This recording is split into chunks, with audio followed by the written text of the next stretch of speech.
Condottiere is a card game about machismo mercenaries from Italy, posturing and preening in bloodless wars for the dominance of the peninsula. In a game of Condottiere, 2 to 6 players will take turns playing cards to their battle line until all players choose to or are forced to pass.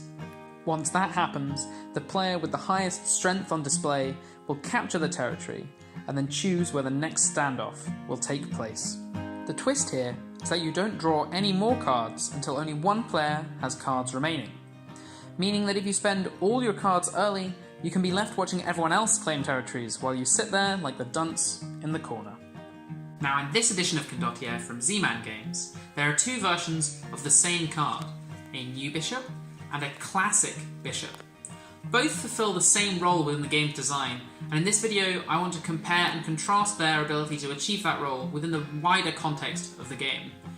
To do that, I'm mostly going to focus on the strategy within the battle for a single territory rather than the strategic layer of the game. But before we get to that, let's look at the basics.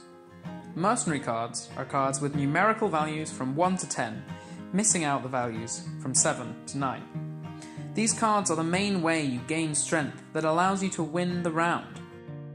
If we imagine for a moment that they are the only type of card in the game, we can see a very straightforward strategy emerging. If a player decides they want the current territory, they start placing a few 1s or 2s to stay in the round and gauge their opponent's interest before bringing out their bigger numbers when they're sure they're going to need them. The optimal play is strongly in favour of playing small cards first. All the other cards are designed to push players out of this rut that's created by the basic design. For example, the Turncoat card incentivizes players to play their largest cards first by giving a player the ability to end the round immediately, forcing everyone to count their totals before they're ready. So now we have a decision space where playing big cards followed by a Turncoat is the most powerful strategy. More cards are needed to create more diversity of strategy, and that's where the bishop comes in. First, let's look at the classic bishop. When it is played, the round ends immediately, just like the Turncoat. But unlike the Turncoat, no winner is declared, and a player is selected randomly to decide the next territory to fight over. This allows you to punish players who play their biggest cards first by having them wasted entirely. The most powerful strategy is much less obvious now, because playing low mercenaries first is very powerful when combined with the bishop, and playing high mercenaries first is very powerful when combined with the Turncoat.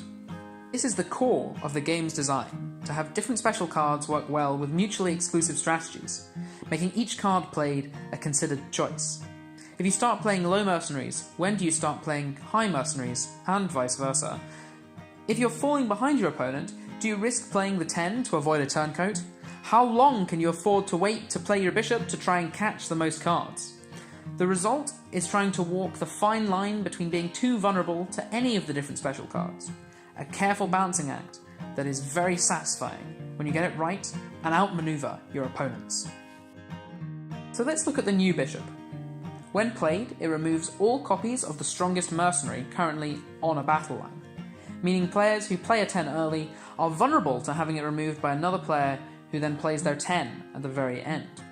It accomplishes the same role as the classic bishop, punishing players who play large cards first and preventing the Turncoat from becoming too dominant.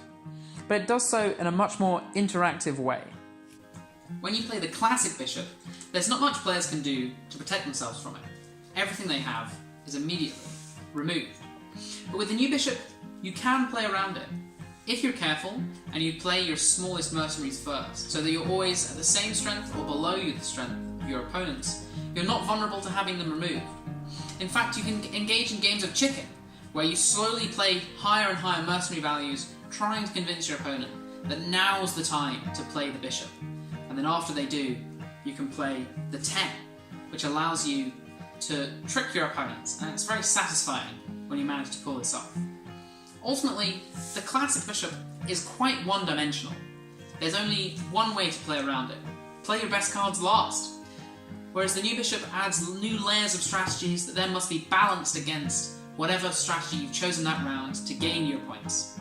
The new bishop is a fantastic addition to an already great game, and really expands on what makes Condottiere so fascinating.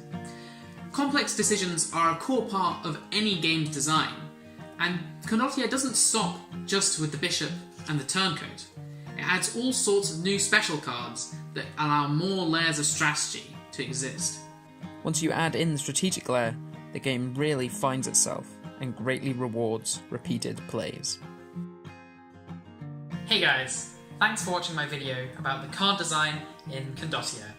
I'm really impressed with the way that this machine comes together with so few moving parts to create such a devious little puzzle. I hope you enjoyed watching as much as I enjoyed making this. Thanks for listening.